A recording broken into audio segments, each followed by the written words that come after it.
네, 저는 13개부터 18개까지 맡았습니다. 13개 동인입니다. 정치는 아무나 하나. 무엇을 위해 정치를 하는가? 권력을 얻은 다음에는 무엇을 할 것인가? 어떤 정치를 펼치고 싶은지, 어떤 이상 사회를 꿈꾸는지에 대해서 우리가 볼 수 있습니다. 보시면은 93쪽에 동인 우야라 형 리섭 대천 리 군자정. 저는 이 부분에서 동인 우야라라고 하는 부분에서 어, 포인트를 뒀는데요. 여기서 이제 정치는 또한 들판에서 시작하라고 했습니다. 밑에서 네 번째 줄에 있습니다. 지배자나 권력자가 아닌 자리, 기득권이 없는 자리, 보호막이 없는 자리, 아직 가야 할 길은 먼 자리, 여가 아니지만 여를 꿈꾸는 자리가 들판이요 야다라고 했습니다. 제가 이거를 읽기 전까지 약간 창피한 얘기이기도 한데 제가 정치에서 여당 야당을 하잖아요. 거기서 이제 여가 이제 같을 여 그리고 야가 다를 야일 줄 알았는데 그게 아니라 이제 여기서 들판을 얘기하는 거더라고요. 그래서 이거 보면서 아 내가 정치에 많이 무관심했구나라는 생각도 들었는데요. 그 다음에 이제 나온 얘기가 예수가 세상을 나서기 전에 들판을 먼저 나갔듯이 정치는 그렇게 시작하라는 말이다. 부처가 중생구제에 나서기 전에 왕궁을 버리고 숲속에 먼저 나아갔듯이 그렇게 정치를 시작하라는 말이다. 하지만 이는 어렵고도 험난한 길임이 분명하다. 예수가 겪은 사막의 악천후와 사탄의 유혹을 물리쳐야 한다. 또한 부처가 겪은 주림과 가난, 마귀의 공포도 이겨내야 한다. 40대나 50대 정치 신인이 들판에서 이런 고난과 역경을 이겨낼 수 있겠는가? 그러니 젊어서 정치를 시작해야 된다. 그리고 큰 내를 건너는 위험은 천만하지만 거대한 모험에 뛰어들어 반드시 성공을 거둬야 된다고 말하고 있습니다. 그리고 99페이지에 보면은 성공적인 정치인의 좌표라고 나오는데 사람들을 하나로 끌어모으는 거 방금 말씀드렸던 동인인데요. 똑같은 마음을 만들고 그리고 민심어와 집단을 만들고 그렇게 해서 모인 집단이 동인이라고 말하고 있습니다. 오늘날 용어로 말하자면 정치이고 정치는 집단을 만들고 이를 유지 발전시키고 일체 활동의 다름이 아니다라고 주역은 말하고 있습니다. 14개 대유 재벌을 꿈꾸는 사람들에게 큰 부자는 하늘이 낸다. 작은 부는 누구나 노력으로 얻을 수 있지만 한 나라에 경영할 정도의 부와 권력이라면은 그것은 하늘이 주는 거라고 주역은 말하고 있습니다. 그러면 하늘이 내린 큰 부자의 조건이 뭐고 보통 사람은 어떻게 다를까요? 뒤에 보시면은 저는 205페이지에 비기팽 무구라는 부분이 있습니다. 대유자라고 하는데 대유자는 이제 큰 부자를 말하는데요. 큰 부자는 태어나기 전에 정해져 있다고 말하며 그리고 성장기에 이 기틀이 만들어진다고 합니다.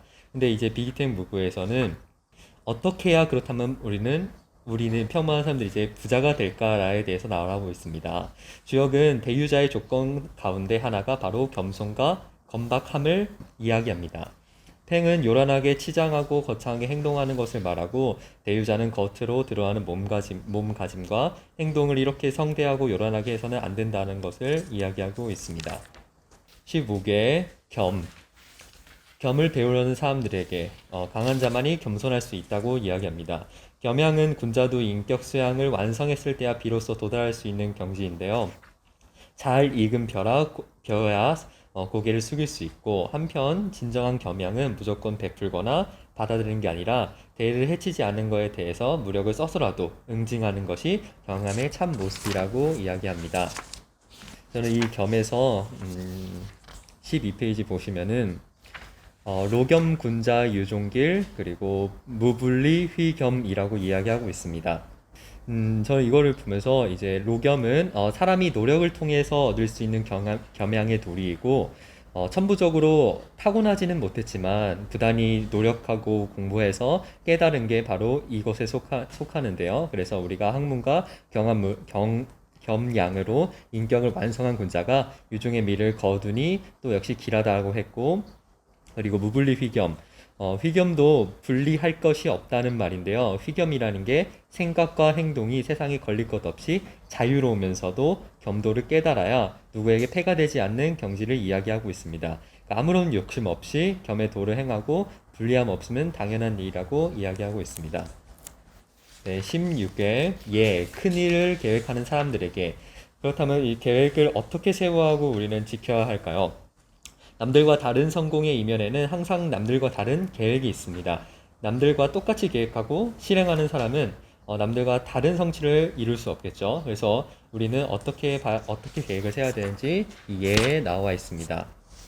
저는 19페이지에 개우석 부종일 정길이라고 나와 있는데요. 제 친구 이름이 마침 우석이어가지고 제가 이 한자를 썼던 게 기억이 나는데 그때는 몰랐어요. 10년지기 친구인데 이 뜻을 보면서 이런 이렇게 좋은 뜻이 있구나라는 걸 이제 다시 한번 되새겼는데요. 개우석은 이제 돌에 새겨서 맹설을 한다는 말이라고 합니다. 뭐 대만의 총통의 이야기가 나오는데 원래 이름은 다른 이름이었는데 이제 물러나면서 그거를 맹설하고 새삼을 다지기 위해서 이름을 개석으로 바꿨다고 합니다. 그래서 개우석은 그런 돌 같은 맹설을 상징하고 있습니다. 주역에서는 이런 맹설을 매일 멈추지 않으면 그 끝이 길하다라고 했습니다. 계획과 더불어서 실천하는 의지를 다짐하는 마음 자세가 가장 중요하고 이를 유지해야지 성공에 이를 수 있다라고 이야기하고 있습니다. 22페이지에 보시면은 명예성 유투무구라고 나와 있죠. 이 명예는 어두운 계획, 무지한 계획이고 계획은 계획일 뿐이어서 현명 계획이 반드시 성공하고 어두운 계획이라고 해서 실패하는 게 아니라고 합니다.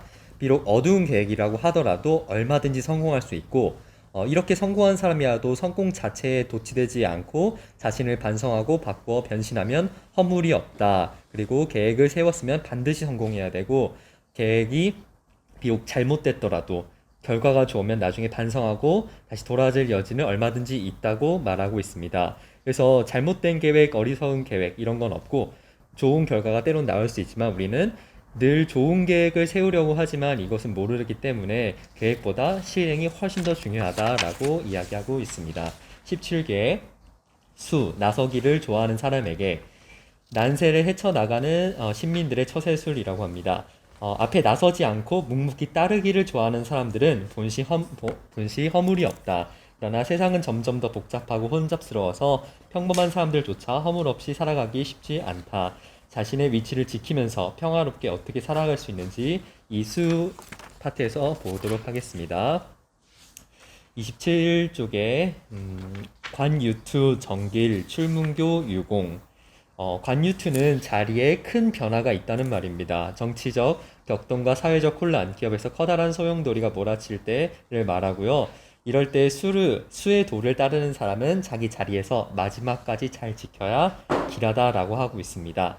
즉 공개적이고 투명한 인처리를 하는 것인데 이게 쉽지 않은데 꼭 그렇게 해야지 길하다라고 말하고 있습니다. 그러면 31페이지에서 또 나오고 있는데요. 밑에서 네 번째 줄을 보시면요.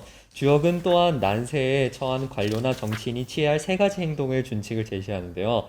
첫째는 자신의 직업의 일에 대한 확신이고 둘째는 직업과 일에 대한 숙련도를 높이기 위한 끊임없는 공부고 셋째는 청렴하고 겸손하고 투명한 일처리라고 합니다. 그래서 우리가 수에서는 이거를 명심해야 될 것 같습니다. 마지막으로 18 존경받지 못하는 부자들에게 홀로 즐기는 부경화의 뒤안길 고는 재물이고 권력이되 칭송받지 못하는 재물이요 존경받지 못하는 권력이다. 그 안에 빠져 부귀영화를 누린다고 믿지만 실은 본인도 망가지고 타인도 망가뜨릴 수 있는 독이다 라고 하고 있습니다. 그래서 정상적인 재물과 권력이 어떻게 다르고 그거를 벗어나기 위해서 어떻게 되는지 나오고 있습니다.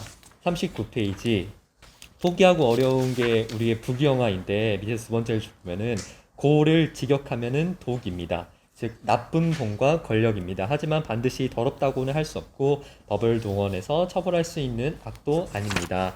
다만 도덕적으로 권장할 수 없는 자연의 도리에 어긋나는 그런 정도의 나쁜 돈과 권력이기 때문에 쉽지는 않지만 이런 사정 때문에 주역의 저자 역시 고의 문제에 대해서 길하거나 흉하다는 이분법적으로 명쾌한 답을 내리기보다는 고의 성격과 여러 가지 폐해를 지적하면서 이것을 탈출할 것을 권장하고 있습니다.